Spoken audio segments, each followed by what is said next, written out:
Hello, beautiful people. Listen, Daruma. Welcome to the channel. Today, we're going to be checking this video and it's titled Prince Harry Under Fire for Accepting Prestigious Pat Tillman Award. Interesting. So, today, we're going to be checking this video to hear what the got to say. Let's check it out. Prince Harry is set to receive the prestigious Pat Tillman Award at the ESPYs, but there are growing calls for broadcaster ESPN to rescind the honour. Riley Sullivan is a reporter here at skynews.com.au and he's always across the latest headlines from the royal family. Riley, great to see you. Great to be back. ESPN will honour the Duke of Sussex with the Pat Tillman Award for service at the ESPYs on Thursday night, but Mr Tillman's own mother has slammed the decision. What's been said? Right, well, as you said, Harry's set to receive this honour, the Pat Tillman Award. It's, of course, named after Pat Tillman, who was an NFL player. He left the NFL to go fight in Afghanistan after 9/11, and unfortunately, he was killed while fighting. So it's a very sort of sombre thing, and this award is really in tribute to him and in tribute to other athletes who've done amazing humanitarian work.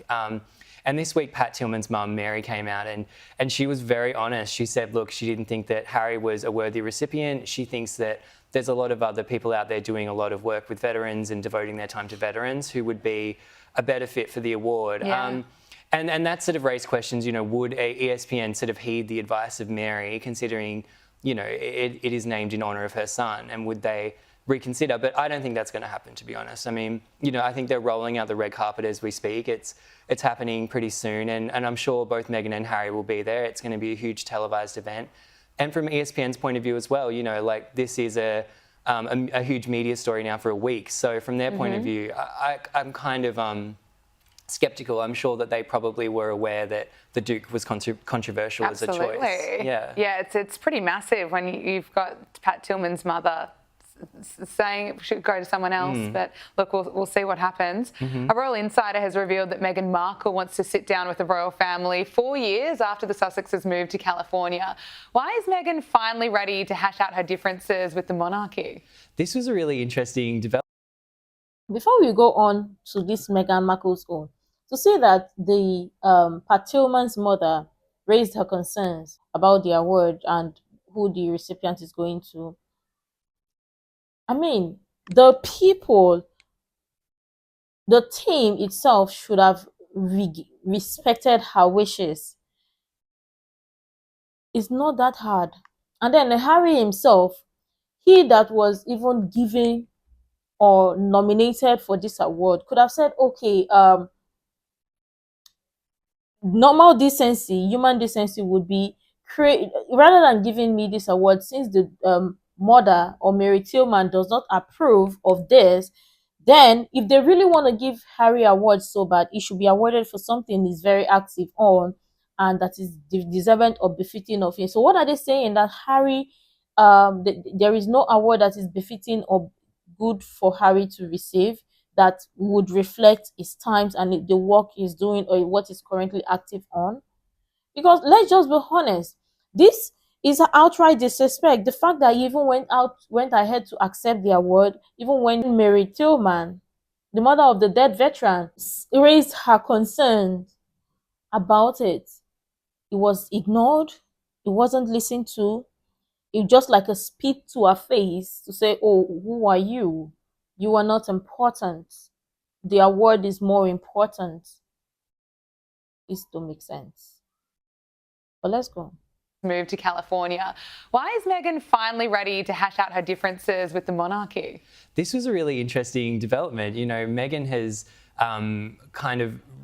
she's turned down requests from the King to go to the coronation. She turned down the invite to come with Harry to London a couple months ago. So this is a real kind of 180 for Meghan. But I'm sure from her point of view, she's probably looking, how can she carve out her role and how is she going to, move forward, not only in the public eye, but with her own family. So I can kind of see why maybe this would be a good time. King Charles is going to Balmoral for his annual summer holiday in a few weeks. So that'll be a great time for them to possibly connect, whether it would be, a conference call or maybe, they could travel to the UK. But I wouldn't be surprised if in the next couple of months we hear that there is a bit of an update on that. So do you think that members of the royal family want to sit down with Meghan?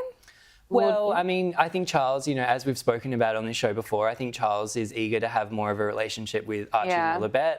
I'm sure they would be at the centre of it for the king because, he is a family man. He's in his 70s and obviously battling cancer. I mean, I think the king is really looking at his family right now. But I don't know if William and Kate, I think they're, I don't think they would be interested. And you know what, fair enough. But look, we'll watch this space. Good inside tip. Yeah. We heard this week that Prince William and Princess Catherine are at odds where to send Prince George for secondary school. What's behind the disagreement and why is Kate reportedly digging in her heels?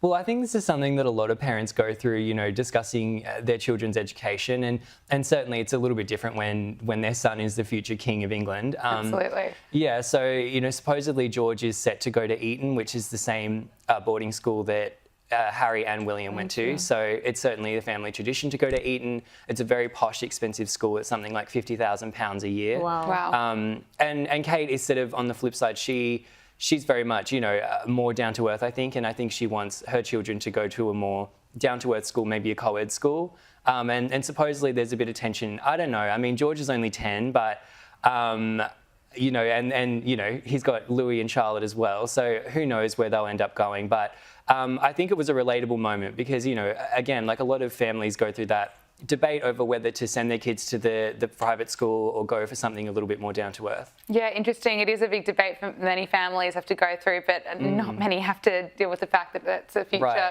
King of England. Look, there's still no update on whether Princess Catherine will return to Wimbledon this weekend to hand out the finalists' trophies. Who could step in for Kate if she's unable to make centre court? Yes, so Wimbledon's been going on. Every day people have been looking in the royal box. Is Kate going to show up? Funnily enough, there hasn't been a lot of royal action in the royal box this year. We saw Princess Beatrice there on Tuesday. And actually, when she was in the box, she was sitting next to the club chair of Wimbledon. So there's a suggestion that perhaps Beatrice could be called because, she's obviously at Wimbledon. She's a tennis fan and she was there with the club chair.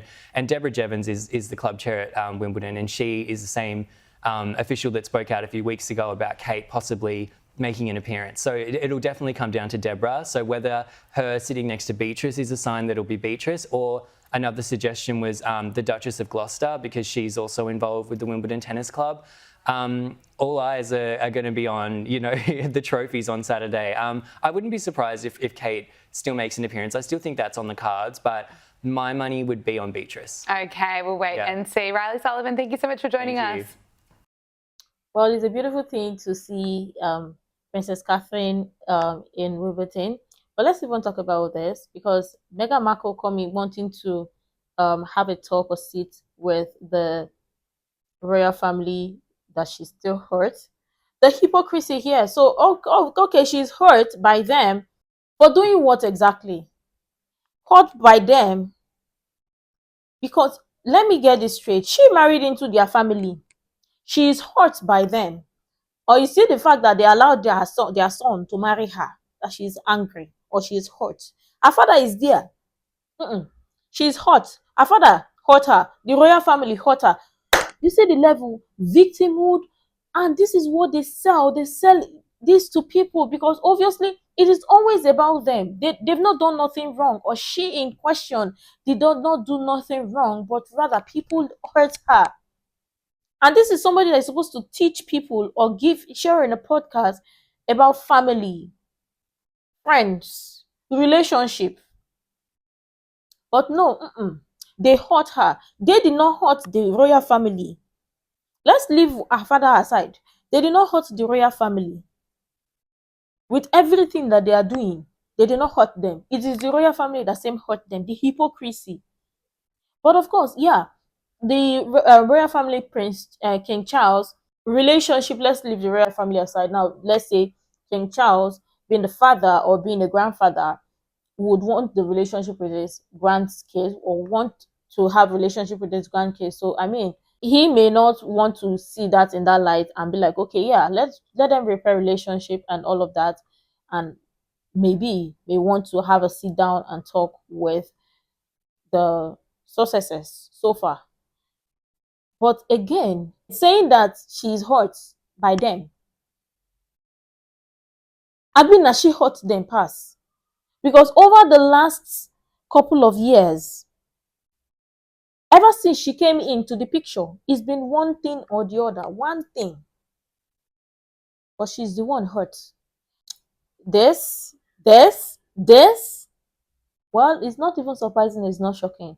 But let's even talk about this. Looking at this, seeing Princess Catherine and Prince William's debating about their son. I mean, yeah, following the legacy, following the family legacy. I think that I think that also makes sense.